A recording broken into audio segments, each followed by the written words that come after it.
Hello, sunshine. I'm Alexi, Lalas, and welcome to the State of the Union podcast. We look at a beautiful game on and off the field through the lens of red, white, and blue-colored glasses. This is my good friend, my colleague, my guiding light, David Mossy, a soccer savant and a Fox soccer researcher and writer extraordinaire. Mossy, well, I know how you're doing. I mean, we just got off the air with your Brazil team with a smoke and a coffee, no problem. We'll get to that in a second, but I do have a bone to pick with you. Little Birdie told me that you weren't happy with my attitude last night on our show. Was it something that I said, something that I did? Because I want to make sure that you are comfortable when we are doing the State of the Union. If there's something that I am doing that's throwing you off, offending you, or in any way causing problems, I need to know about this. Is this little birdie named Judy Boyd by chance? I am just telling you that nothing stays secret in this little microorganism that we have that is a World Cup. So you can try to keep it secret, but it's not going to stay secret. Well, she expressed some concern about how late we're doing some of these pods, and I said, yeah, Alexi did seem tired last night. His vibe was a little off. But what does that mean? How does that manifest? What did I do? You went off on something about your tie, and it was utterly bizarre. All right, cool. Well, I'm going to try not to talk about any of my attire or anything like that, although my suit's a little bit tight tonight. But I won't do that. All right, listen. Let's get into the games. First off, Forza Italia. Okay, Italy, Argentina, a classic matchup in the traditional sense of soccer, not necessarily women's soccer, but this was a slugfest. When I was watching this game back at the hotel. And this was just back and forth, people kicking each other, people screaming and yelling. Ultimately, Girelli comes on and scores the goal. If you're a coach and you put on a substitute and they go on and not just score a goal, but score the winning goal, you must feel pretty good about yourself. But then the other part of it is, well, why wasn't that player playing from the beginning anyway? But ultimately, Italy gets the win. Thoughts on the Italy-Argentina game? Yeah, I didn't understand the Girelli thing at all. I'm wondering if there was some sort of injury we didn't know about. No capito, because she is their best player. She scored 10 goals in qualifying. She scored 3 goals at the last World Cup. She's coming off a good season with Juventus. And so she needs to be in that starting lineup. And when she came on, 4 minutes later, she scored, which was no surprise to me because she is terrific. And so Italy is an interesting team in this tournament because they got to the quarterfinals of the last World Cup. They looked to be a rising power in the women's game, but then had a lousy Euros, which was a step back. And so we weren't sure what we were going to see from them in this tournament. Pretty good start. Would you say in or on the game that Italy was the better team? I would. So it was a justifiable result? Yes. Okay. And by the way, I think very good chance that Italy is the U.S.'s opponent in the round of 16. Remember, the U.S.'s Group B is crisscrossed with this group, right. Group G. We all think Sweden is going to win it. And then I would pick Italy to finish second. The other teams are Argentina and South Africa. And if the U.S. were to win their group, then that would set up a U.S.-Italy round of 16 matchup. All right, let's move on to Germany-Morocco. From a scoreline perspective, this was never in doubt. Earliest goal yet of the tournament. Pop goes the world. All sorts of goals for Germany. They ultimately win 6-0. Ari Hingst was wearing her German jersey, screaming and yelling. She had told me before the game that she thought that the trend was going to hold not to have these lopsided types of results, and that she thought that while Germany was going to win because, well, it's Germany, she thought it was only going to be 1-2 to 0. And so this ends up being a complete rout, but not in like a rout where it was embarrassing, and not in a rout where I think that the way that I now think about Germany is bolstered and improved after this result. A reminder, Germany is Doug McIntyre's dark horse at this World Cup. Number 2 ranked, 2-time World Cup winning Germany. And he wonders, that's how Doug rolls. He wonders why Laken Littman is getting all the plum assignments. Wow. But no, I was impressed by Germany. Pop got 2 goals, Buhl and Schuler on the score sheet as well. They did benefit from 2 own goals. So I thought solid start for the Germans, especially when you consider they were without their best player, Oberdorf, who I'm very excited to see later on in this tournament. So I do think Germany laid down a pretty good marker in this one. Yeah, I mean, I thought that they were efficient, and this was the first time that we saw a real elite team come out and kind of be elite. Until, by the way, I guess until a couple hours after that, which we'll get to in a second. We all through the night we were joking on air about my power rankings and stuff like that. And while I was watching this German game, they absolutely started to go up and up and up in my estimation. And to your point, this isn't just some team. This is already an elite team. But we've seen where elite teams aren't necessarily looking elite. And again, first games, early days. But as far as Germany coming in and kind of, as John Strong during the game was saying, planting that flag, putting that marker in, this was definitive. This was Germany is here, and this is a Germany that is formidable in a way that maybe they haven't been in the past, but one that means you're going to have to look at them. All right, let's not bury the lead here, especially when it comes to you. You have to be pretty happy about this Brazil team. But before I get your take on Brazil, I just want to say that a couple of World Cups in a row now, we've talked about the Brazil women's national team.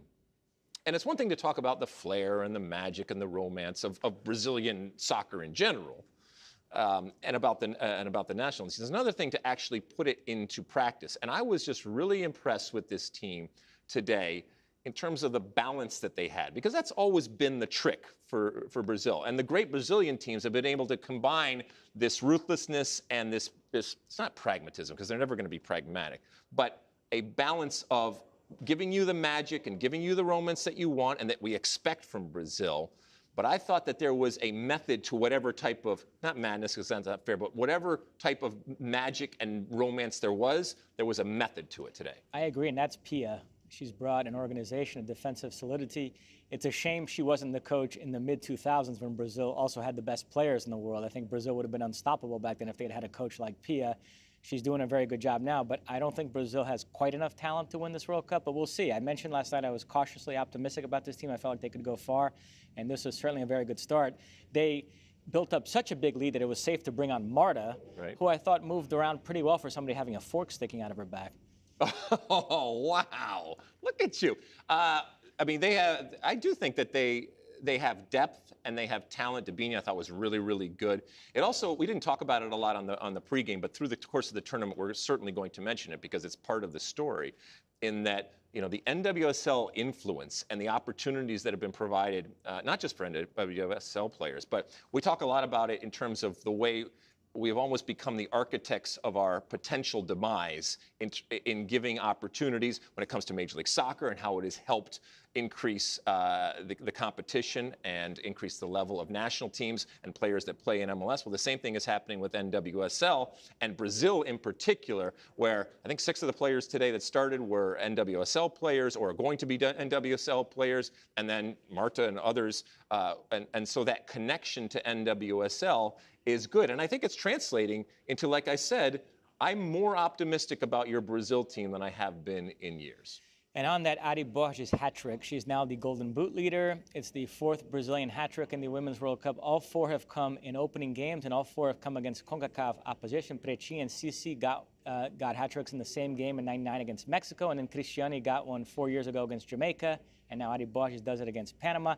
But it was 3 goals and 1 assist, and the assist was almost the best play of the game. The fact that when she was on a hat trick, was unselfish enough to do that back heel to Bia to cap off that incredible team goal. Yeah, and so that's why it said there was this ruthlessness and this efficiency combined with what we love to see about Brazil. And for a long time in this tournament, to be quite honest, it was slim pickings when it came to highlights, just because of the dearth of goals. So it was nice today to see a bunch of goals scored, but it was also nice to see actual highlights where you can marvel at the skill and the magic going forward.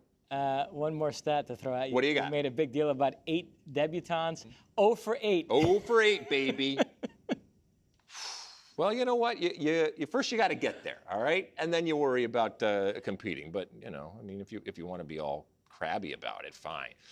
Okay, we have seen it's not the arrival, but the emergence of Saudi Arabia and what they are, at least from afar, trying to do with the incredible amount of money that they have, and they are, I mean, literally trying to buy their way into being a relevant soccer league.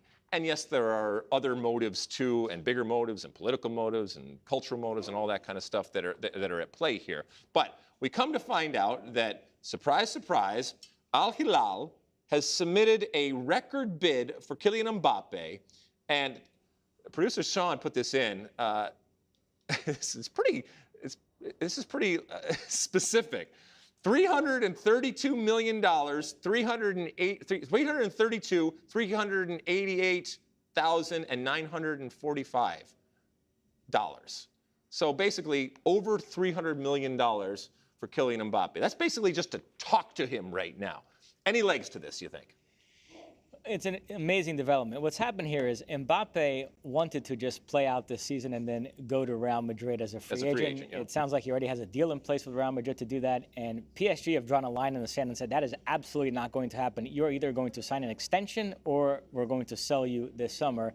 And to underline that point, they left him out of their preseason roster. PSG's in Japan right now playing preseason games, and he's not a part of that group. He's training back home, I think, with the reserves. So some people are criticizing PSG for that. The Players Union, FIFPro, got involved. They say this is bullying, and you can't treat a player like that. I don't know how you feel about that. But nevertheless, I think this has become untenable. I mean, his plan to play out this season and then leave as a free agent is just not possible anymore. So he is going to leave this summer. He wants to go to Real Madrid. Real Madrid could theoretically bid for him.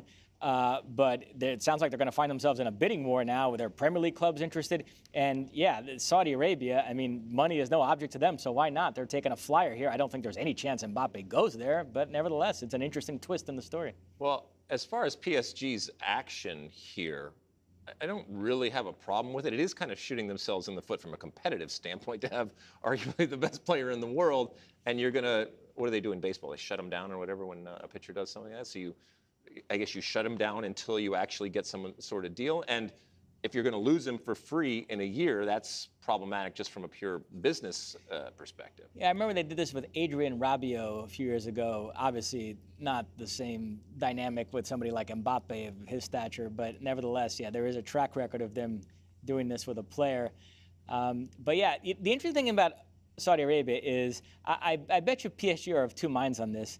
Part of them wants to banish him to a nondescript league like that. But then the other part is, does Qatari-owned PSG want to have their greatest asset go to Saudi Arabia when you consider the geopolitical implications of all that and the relationship between those two countries? So, yeah, it's absolutely fascinating. I can't wait to see the next chapters in this story. Oh, my goodness. All right, listen.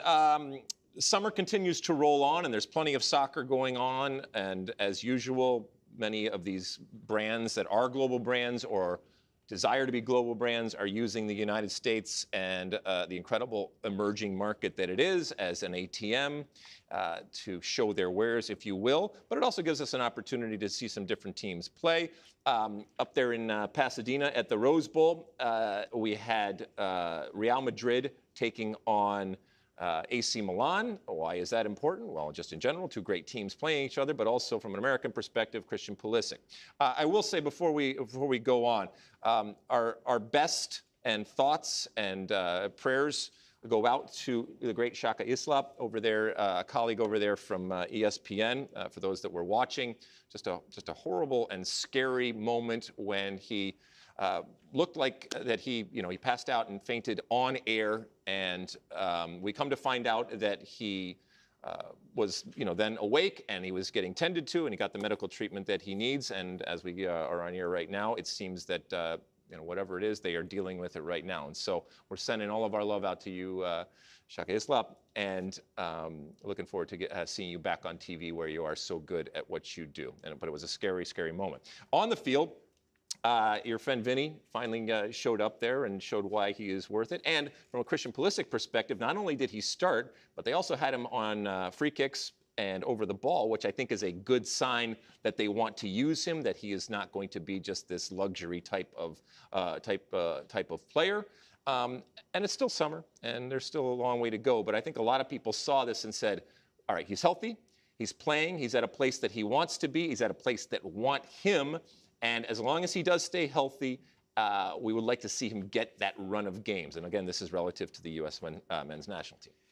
Yeah, I felt like this was a great move for him, and so far so good. He seemed happy, played well, got an assist off a corner. So I'm feeling pretty good about this. I think he's going to have a strong campaign in Italy with AC Milan. And then, yeah, Vinicius Jr., you mentioned, who's now wearing number 7, Cristiano Ronaldo's old number. he comes on and scores the winner and played well also. So very excited about him. With Benzema leaving, this is now very much Vinicius Junior's team. So yeah, the European club season right around the corner, and excited for it as well. We were talking in the green room earlier. Zach Kenworthy, who we talk about a lot, and Bear are both Liverpool fans, big Liverpool fans. So there's a huge Liverpool discussion as to what they needed to do and who the best top front three is, and Fenway Sports Group and all that kind of stuff going on. All right, listen, we started off the show talking about attitude, and I've never had a go at you for anything when it comes to your attitude, and you're Mossy. You got your thing going and stuff like that. But we come to find out that there are a lot of people that watch this show. There's a lot of people that listen to it, and there's a lot of people that watch it. And this next and final segment, if you're just listening to it, I'm going to try to explain it to you as best as I can, but this is much more for the visual folks out there. And we come to find out that, as I said, this is a microcosm here. And so this is Mossy the other day on the show. Our good friend Stu was there too. And you can see there that this is a dour and sour and almost irritated with, certainly me and this show, but irritated with life type of Mossy pose there. And to be fair, you have little variation when it comes to the way you look. But this was taken by our folks backstage and used in a way to ridicule you, if you will. First off, thoughts before I start showing some of these pictures that we have found. Yeah, I mentioned our last pod. It was Brad Weimer. Oh, okay. You're just going to completely single him out then. Yes. Okay. Well, he's very proud of it. So, who snapped this picture and then created all sorts of memes that he's been distributing, and so yeah. So let's go through. So it started to, Stu had the I can't remember what the hell they called it, but pack-a-melon or whatever the hell it was. And so first off, you showed up in the sack there, and then he just started adding and putting you in all sorts of different things. I will say that very early on in the process, he started sending them to me, and I started suggesting things. I knew that you love this is Godfather. The Godfather, so you're sitting at the table there with Michael Corleone, and Game of Thrones. Game of Thrones that you love. And so we just kept doing it and doing it. There's Bernie a Bernie. Sanders. Yeah, that's Bernie. I get it. Another Game of Thrones. Some more Game of Thrones. Forrest, you're there with Forrest in bed right there. Oh, at the Last Supper. Last Supper, Of course. I mean, it's like this incredible. Oh, Letterman. That's my favorite. I'm a huge Letterman guy. We actually have one of those. We had one of those blown up. Yeah. And there's you in front of a huge mound of cocaine in Scarface. There's Mossy. And then this, I told him, I said, hey, listen, he loves Seinfeld. So if you can put him in to a diner scene right there. And again, if you're just listening to this, please check it out. We'll have it out on the feed. It's some funny stuff to see Mossy in all of these different settings. And we love you, my friend. Oh, absolutely. I'm getting a huge kick out of all this. So. Oh, what is this? Oh, I don't even know. I don't even know. Let's. Weimer told me there are 27 different ones. We don't need to go through all of them. The segment's already been a success. Look at that. The Hobbit, Lord of the Rings. Oh, Mean Girls. They even put you in Mean Girls, American Pie. Oh, it just keeps going. But look, you're Yoda. Harry met Sally in the orgasm scene. Yeah. I'll have what she's having. Everywhere. Look at this. More Goodfellas. There we go. Oh my goodness. Wait, it. You're down there in the sewer too. Oh my goodness. Evidently, we have hundreds of people. This one to me, whatever's going on with Stu is so much more distracting than my head up there. That to me was the weakest one. Hey, they can't all be winners, fair okay? Enough. But listen, evidently there's not much work that is going on. Oh, there we go, Anchorman. My goodness, they just keep. Lasso, my goodness, Ted Lasso. Oscar the Grouch. Oh my goodness, people are listening. Oh. This one. I brought this one up. I'm like, you guys should do one with that gymnast. And yeah, they said, we're all over it. That gymnast. Michaela, whatever her name is. Oh, Rounders. Chick. Oh, Rounders, look at that. Oh, Tommy Boy. It's the gift that keeps, it's the gift. Do they call it a gift? GIF? Whatever? Yeah. It's a gift that keeps on giving. Sure. There we go.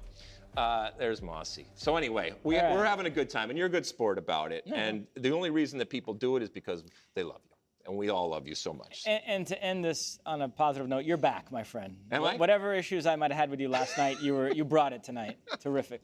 Well, I love you, Mossy, and I love everything that you do. And everybody in front of the camera and behind the camera loves you because you're so smart and you're so important to everything that we do. And even if you weren't, we'd still love you. And you can take a joke. And thank you for being the butt of the joke when it comes to that. And listen, if you're out there, now that you have seen the actual picture that we use and you want to put it into different things, hey, have at it, all right? Send it in to us, all right? Well, you know all of our social media handles out there, SOTU with Alexi and all the big platforms out there. Put them into anything and everything that you possibly can. All right, we will see you again tomorrow as we roll on here from Sydney, Australia, and the World Cup. Thank you again for reviewing and downloading and doing all the different things that you do with the State of the Union. We love the fact that you are a part of this incredible ride, and we will continue on.